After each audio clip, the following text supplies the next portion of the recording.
Blair of the Mounties, a story of the Royal Northwest Mounted Police.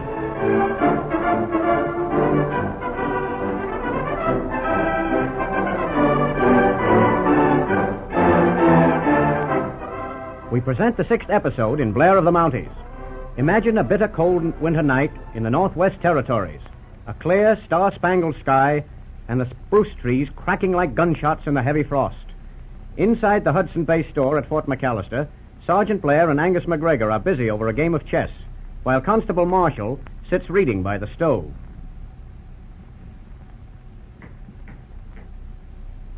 It's no good, Angus.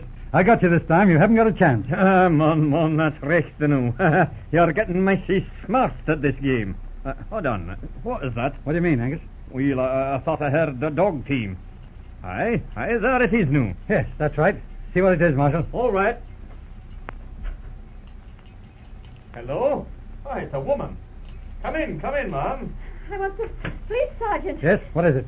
Oh, you better come in and get warm. Angus, for goodness sake, keep that girl away from the stove. What is wrong? Don't you see that her face is frozen? That's right. Better take care of her, Mrs. McGregor. Oh, but I must see you, Sergeant, right away. It's important. All right, honey. But come into the kitchen and I'll fix that face of yours. Oh, but I must talk to the sergeant. All right, I'll come with you. Go ahead, Mrs. McGregor.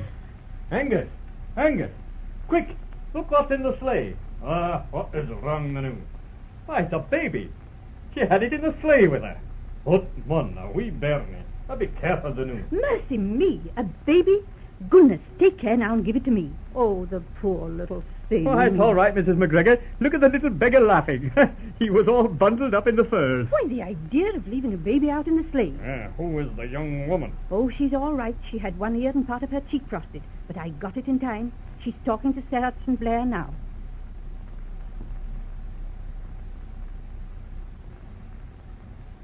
All right, Mrs. Sheldon. Now, let me get these facts down. First, your husband's name. George Henry Sheldon. He's a fur buyer at Pigeon Creek. Oh, yes, I've heard of him. Came up here last spring, I believe. Yes, we're from New York. We had a lot of valuable fur at the cabin waiting for a rise in prices. I see. They cleaned it out, you say? Yes, all but a few muscat and beaver pelts. Right. Now, can you give me the story, just as it happened? I'll try, Sergeant. See who that is, George. I've got to tend to the baby. Mr. Sheldon? Yes. Well, we got a couple of good fox pelts here. Like to have you take a look at 'em. Well, I don't know. I got about all I can handle. Well, these is mighty good. Yeah, fetch 'em in, Joe. Okay, Bill. Why, Here you are. This isn't fox here. Here, what? Grab his feet, Joe. That's it. Don't pull that gag. Toe time, Bill. That's okay. Look out, here's the woman. Get hold of her, Joe. Hurry up, quick. That's got him. Now, lay her on that couch. Know where that fur is, Bill? Sure. I tapped this layout proper. Come on, it's in the bedroom under the floor.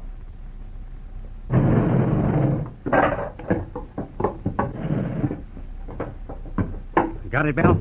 Sure. Yeah. There's a little filler here packed under the floor with fur.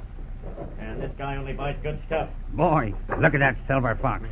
Come on, shoot this stuff out to the sleigh. We gotta beat it. I'll sort 'em out. Here, take this bunch. Okay, Bill. Hey, Bill. Well, what now? Hey, there's a kid asleep in the crib in here. What of it? You ain't afraid of a kid, are you? No, but Bill, you can't leave a kid to freeze. It's 40 below outside.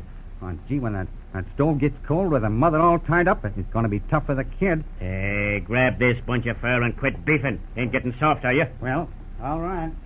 Gosh, if this ain't the swellest bunch of fur I ever seen. Come on, Joe. I got the rest.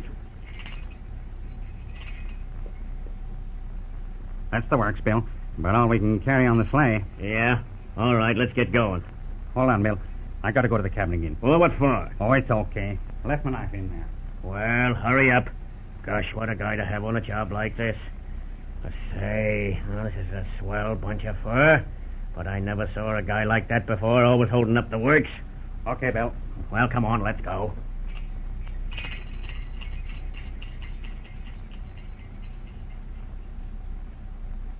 That's the whole story, Sergeant. I suppose you guessed what this man Joe came back for. Yes, did he cut you loose? No, he loosened the ropes on my hands. Took me a few minutes to get loose. I see. Soft-hearted criminal, eh? Yes, and if you get those men, Sergeant, don't forget that if it hadn't been for this man Joe, Baby might have died in that cold house before anyone found us. All right, I'll remember. How about your husband? Was he hurt? No, but he seemed dazed. So I took Baby, got the dogs, and came right up here. All right, we'll pick him up when we get to Pigeon Creek. You stay here and don't worry. Mrs. McGregor will look after you.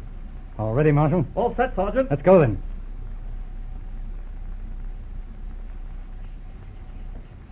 All right, Joe. Turn in here and pull around to the barn and stay out of sight. What's the idea, Bill? This is Maggie Smith. She'll probably take some of this fur. Okay, Bill. Hello? Well, for God's sakes. Bill Flint, what do you want? Let me in, Maggie. I want to talk to you. Nothing doing. What? Say, listen here. I got a bunch of good fox fur. I ain't interested. You ain't? Why, look here. I don't want none of that Sheldon fur. Well, where do you get that stuff? This ain't... Say, who told you? Oh, the whole country knows about that job you pulled, and the cops is out. The cops? Why, say, you sure? Better get going, Bill. You can't stay here. What, say, they couldn't have got onto me so soon unless... Say, I got it. Let me talk to that partner of mine. Hey, Joe, you in there? Sure. What's doing, Bill? Plenty. The cops is after us. The cops? Yeah? Gosh, that's tough, Bill. Tough, is it? Oh, yeah? Suppose you don't know nothing about it, eh? Why, no, Bill. Oh, yes, you do. Went in and cut that woman loose, didn't you? No, Bill. I just loosened up the rope some. I couldn't let that kid to freeze. Oh, you couldn't, eh? Why, getting soft-hearted, eh? Why, you low-down white-liver double-crossing... Bill! Yeah? Bill! Done! Bill! Done!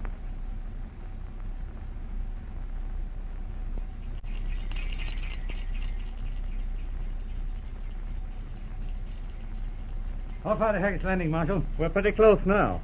What's that light ahead? Somebody waving a lantern. Pull up, Marshal. Hello, that's Sergeant Blair. Yes? What is it? There's a man here at Maggie Smith. Been shot. Looks to be dying. Hurry up, Sergeant. All right, come on, Marshal. This way. Where is he? Right in here, Sergeant. Oh. How long has he got? Not long, Sergeant. All right, let's have a look at him. Hello? Joe? So it's you, is it? Sure, Sergeant. It's me. Guess I'm all through this time. Listen, Joe. Who is your partner? Partner? He ain't my partner. What is his name? Oh. Calls himself Bill Flint. But that ain't his real name. Well, it's his real name I want. Sure, I know. His name is... Yes. His right name is Kiefer. Bill Kiefer. All right, now tell me, Joe. Hold on, Sergeant. It's no use. He's gone. Oh, poor fellow. So it was Smiling Bill Kiefer, eh? And he slipped us. I've wanted him ever since that McAndrew case. If we can get him for this killing, I'll be pretty happy. Here's the gun, Sergeant. All right, take care of it. I want those fingerprints. How about that fur? All here, Sergeant. Good, that's something anyway. Let's get going. Got to pick up Kiefer. But Smiling Bill Kiefer, once more, made a clean getaway and eluded the police dragnet, slipped over to the U.S. border. 3 years have passed. Through well-earned promotion, Blair is now an inspector. Our closing scenes finds Inspector Blair and his office at Moose Jaw talking to Sergeant Marshall. Marshal. Yes, Inspector. What is it? Telegram? Yes, just listen to this and renew your faith in miracles. It's from the immigration people at the border. Identification K158. William James Kiefer. Man answering name and description. Entered Canada at North Portal this afternoon. Is on northbound Sioux train number 73. Destination Moose Jaw. Well, by all that's wonderful. Seems too good to be true, doesn't it? Well, it looks like a cinch. All we've got to do is to pick him up. I don't know, Marsh. Not quite that easy. But we have him cold on that Joe Smith killing. We have a dying man's statement. Just a word of mouth. That's not enough, Marsh. But the fingerprints on that gun. Yes, that helps. But remember, at the time of that crime, Kiefer went under the name of Bill Flint. We've got to prove that Flint and Kiefer are the same man. And those fingerprints on the gun were not so good. I see. If we get him, when will he come up for trial? He'll be tried at the assizes next month before His Honor, Judge McDonald. Oh, that's all right. Old Sandy will hang him sure. Yeah, well, if that identity is straightened out, but if it isn't, a good defense lawyer will knock us cockeyed. Think so? Then what can we do? Hold on. Bill Flint served 6 months for burglary in Prince Albert. We have the card with good fingerprints on it in the files. How does that come in? Why, it's obvious. We can prove Bill Flint killed Joe Smith at Haggets Landing. We've got Flint's fingerprint record. Now we've got to get Kiefer's and prove that he's Bill Flint. You mean get Kiefer's fingerprints? Yes, exactly. How will you do it with this new law? I'll get those fingerprints if I have to beat Kiefer over the head. Why, Inspector? I know. It's rank heresy, of course, and I don't expect to go that far. But this man has slipped us 3 times. We've got to put a red card on him this time, Marshal. Well, what's the plan? Let's see. That train is due at Pasco at 7:15. Gives us an hour and a half. He might slip us at Pasco. It's a junction. You'll have to get to Pasco and make sure of him. I see. But there's no train to Pasco till number 6. That's too late. In just a minute. I'll find out. Hello, Central. Inspector Blair speaking. Get me CPR. Dispatcher's office. Hurry up. Police call. Right. Hello? Hello? CPR? I want Chief Dispatcher. Yes. Hello, Ernie? Blair speaking. You got anything going to Pasco in the next hour? What? A fast freight. I see. That'll do. I want to send a man up. Sergeant Marshall. Be down in half an hour. Hold it for us, will you? Thanks. There you are, Marshal. Change into plain clothes. The train leaves in 35 minutes. What charge will I use? No charge at all. Leave him alone till he gets in here. I'll be upstairs in the depot, room 18. Tell him I want to see him. But get him up somehow. All right. Better shove along. Very good, sir.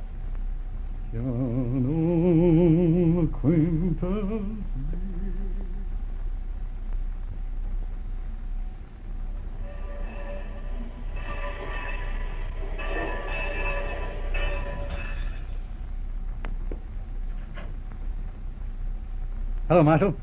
Keep us here, sir. Bring him in. Well, hello there, Sergeant. Oh, excuse me. Inspector now, ain't it? Well, how be you? How are you, Keefer? Oh, say, Inspector, anything wrong? No, everything's fine, Keefer. Heard you were coming up and just wanted to have a little talk. Well, that's fine. Thought you might be a little sore about that McAndrews face. Well, you can't hang that on me now. That's right, Keefer. That's all washed up and outlawed. Sure, that's what I thought. Yeah, kind of glad to get back to Candy. I'm aiming to stay up here regular. That is, if you fellas will let me. That's all right, Keefer. I think I can arrange that for you. Well, that's mighty white of you, Sergeant. Now, what is it you wanted to know, anyhow? Oh, just a matter of routine. I'd like to get your fingerprints in case you should, well, take a notion to start salivating again. Fingerprints? Oh, I don't know. Don't seem to me you've got any right to do that. Oh, of course you can refuse, and I'll have to hold you for inquiries. Well, all right then. Right, stick your thumb on here. That's it. Now the other one. How's that, Marshal? Check, Inspector. They're the same prints from this car. Say, what is this, a frame-up? William James Keefer, you're under arrest. What? For the murder of Joseph Smith at Haggets Landing in 1903. Hey, you can't pin this on me. You can't frame me like that. Hey, take him, Marshal. Take it easy now. Hey, listen to me. Easy. Come on. This way. You have heard the 7th episode of Blair of the Mounties. Our next chapter is entitled The Cedar Lake Mystery.